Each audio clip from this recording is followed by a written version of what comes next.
नमस्कार, मैं खुशबू राय। आप देख रहे हैं एनएमएफ न्यूज। जैसा कि हम सब जानते हैं कि 26 अगस्त से ग्रहों के सेनापति यानी कि मंगल देवता वृषभ राशि से निकलकर मिथुन राशि में गोचर करने वाले हैं। 20 अक्टूबर तक ये यहीं पर रहने वाले हैं और 20 अक्टूबर तक ये जो राशियों पर अलग अलग तरीके से प्रभाव भी डालेंगे। किस राशि पर किस तरीके से प्रभाव डालेंगे, इसके बारे में हम लगातार बातचीत कर रहे हैं, आप तक जानकारियां पहुंचा रहे हैं। आज एक बार फिर बात करेंगे 4 राशियों के बारे में और ये राशि है धनु, मकर, कुंभ और मीन। सबसे पहले बातचीत करेंगे धनु राशि को लेकर कि कैसा उनका स्वास्थ्य रहने वाला है, रिलेशनशिप कैसा रहने वाला है, व्यापार कैसा रहने वाला है, नौकरी कैसा रहेगा। और इस पर खास बातचीत के लिए ज्यादा से ज्यादा जानकारी आप तक पहुंचाने के लिए हमारे साथ एक बार फिर से मौजूद है आचार्य राकेश चतुर्वेदी जी। सर, बहुत बहुत स्वागत है आपका। जी जी, सादर वंदन सभी दर्शकों को और आपको भी कोटि से धन्यवाद इस मंच पर आमंत्रण देने के लिए। सर, यहाँ पर हम बात कर रहे थे कि मंगल जो है, मंगल देवता जो है वो गोचर करने वाले हैं मिथुन राशि में जी। तो ये किस तरीके से अलग अलग राशियों पर प्रभाव डाल रहे हैं। अन्य राशियों के बारे में भी हमने बातचीत की है और मैक्सिमम अगर हम राशियों की बात करें तो उनके लिए ये मंगलमय साबित हुआ है। जी। धनु राशि के लिए किस तरीके से देखते हैं, मंगलमय होने वाला है या फिर नहीं? देखिए, गुरु की राशि है धनु राशि और मिथुन राशि में यह गोचर हो रहा है।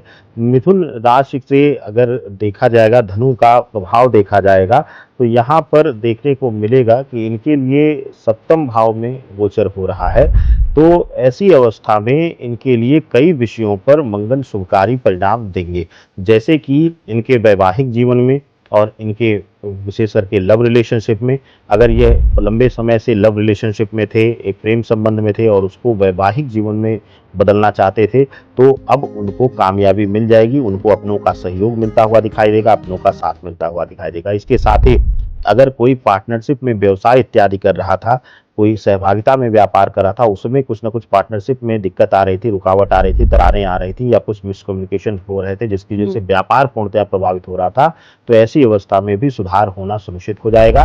और आप देखेंगे कि इस समय पार्टनरशिप के व्यापार में अब धीरे धीरे करके इस लंबे अंतराल पर 26 अगस्त से लेकर के 20 अक्टूबर में यह लाभप्रद स्थिति में आ जाएंगे। इस तरीके का प्रभाव पूर्णतया मिल रहा है कुछ मुझे। मतलब इनके लिए लाभदायक होने वाला है, मंगलमय होने वाला है। धनु राशि के लिए यहाँ पर खुशखबरी है कि आपका जो जीवन है 26 अगस्त से लेकर 20 अक्टूबर तक काफी अच्छा रहने वाला है। आगे बढ़ते हैं, बात कर लेते हैं मकर राशि को लेकर कि मकर राशि के जो लोग हैं उनके लिए ये कैसा रहने वाला है, किस तरीके से मंगल का गोचर करना इन पर प्रभाव डालेगा, कैसे देखते हैं सर, क्या कुछ है? देखिए, मकर राशि वालों के लिए देखा जाए तो यह षष्ठम भाव में गोचर है। छठे भाव में गोचर होने से आप देखेंगी कि इनके शत्रुगत भाव में यह गोचर हो रहा है। शत्रुगत भाव जो है वह ज्ञात अज्ञात शत्रु का है। ज्ञात अज्ञात शत्रु में, अज्ञात शत्रु में सबसे बड़ी शत्रु होता है स्वास्थ्य पीड़ा।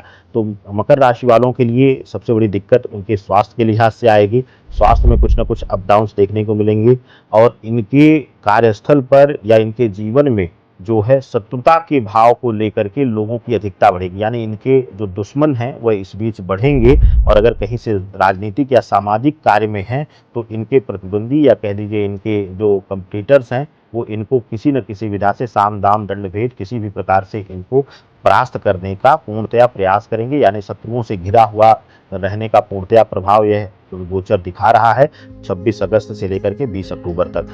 मकर राशि वालों के लिए एक और विशेष ध्यान देना होगा कि षष्ठम भाव में रहने से कई जगहों पर बल भी देते हैं। तो ऐसी अवस्था में इनके वैवाहिक जीवन में बहुत हद तक सुधार दिखाई देगा।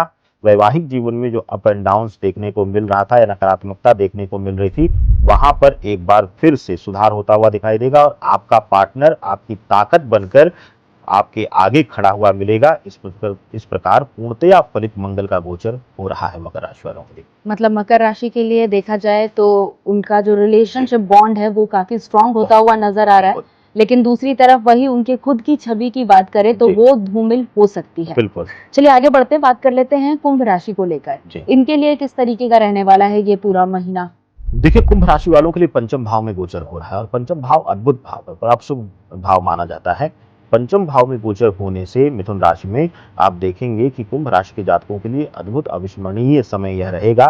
26 अगस्त से लेकर 20 अक्टूबर तक का जो समय है यह भविष्य को लेकर योजनाएं बनाने और उस पर कार्य करने का है और साथ ही साथ वैवाहिक जीवन में पुत्र या संतान प्राप्ति, पुत्र भी हम ना कहें, संतान प्राप्ति शब्द को प्रयोग किया जाए कि संतान प्राप्ति के लिए अगर ये प्रयास थे तो उसमें भी शुभता मिलती हुई इनको दिखाई दे रही है।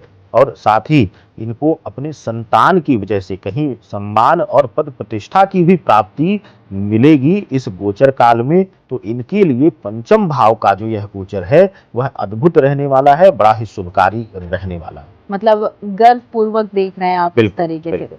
बिल्कुल, कुंभ राशि के लिए बहुत सारी खुशखबरी यहाँ पर आपने सुना दी है। और अब बात कर लेते हैं आखिर में मीन राशि को लेकर कि मीन राशि के लिए ये गोचर करना मंगल का किस तरीके से प्रभावशाली होगा। देखिए, मीन राशि वालों के लिए चतुर्थ भाव में गोचर हो, चतुर्थ भाव को भी हालांकि कह लीजिए कि मातृत्व और भूमि भवन के लिए देखा जाता है, लेकिन इसके साथ ही इसको पीड़ित भाव भी गिना जाता है कुंडली चक्र में। और पीड़ित भाव में गोचर होने से मंगल का यह देखने को मिलेगा कि मातृत्व सुख में कमी या माता को स्वास्थ्य पीड़ा इत्यादि इस तरीके से देंगे। लेकिन जमीन जायदाद मकान की संख्या में वृद्धि, यानी कि अगर आप प्रॉपर्टी परचेज करना चाहते हैं, मकान या जमीन परचेज करना चाहते हैं तो उसमें यह वृद्धि देंगे, उसमें शुभता दे रहे हैं। लेकिन अगर आप व्यापारी हैं, आप व्यापार में हैं तो आपका पैसा फंस सकता है। सामान्य जीवन में भी अगर आप किसी की मदद के लिए मदद के रूप में किसी को धन देते हैं तो वहां भी पैसा विवादित हो सकता है, पैसा फंस सकता है। तो आर्थिक दृष्टिकोण से थोड़ा सा कष्टकारी रहने वाला है ये गोचर। मतलब इन 4 राशियों की बात करें तो मकर और मीन के लिए ये जो 26 अगस्त से लेकर 20 अक्टूबर का समय है ये काफी ज्यादा परेशानीदायक दिखाई दे रहा है।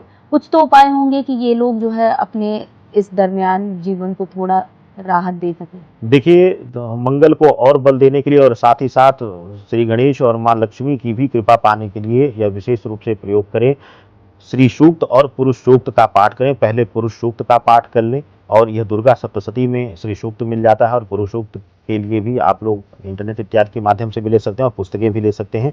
अगर आप पुरुष सूक्त का पाठ करके उस बाद स्त्री सूक्त का पाठ करते हैं तो आपके जीवन से, वैवाहिक जीवन से और स्वास्थ्य पीड़ा और पैसे का फंसना, विवादित होना या व्यापार में लगातार घाटा, इन सभी चीज़ों से मुक्ति मिलेगी।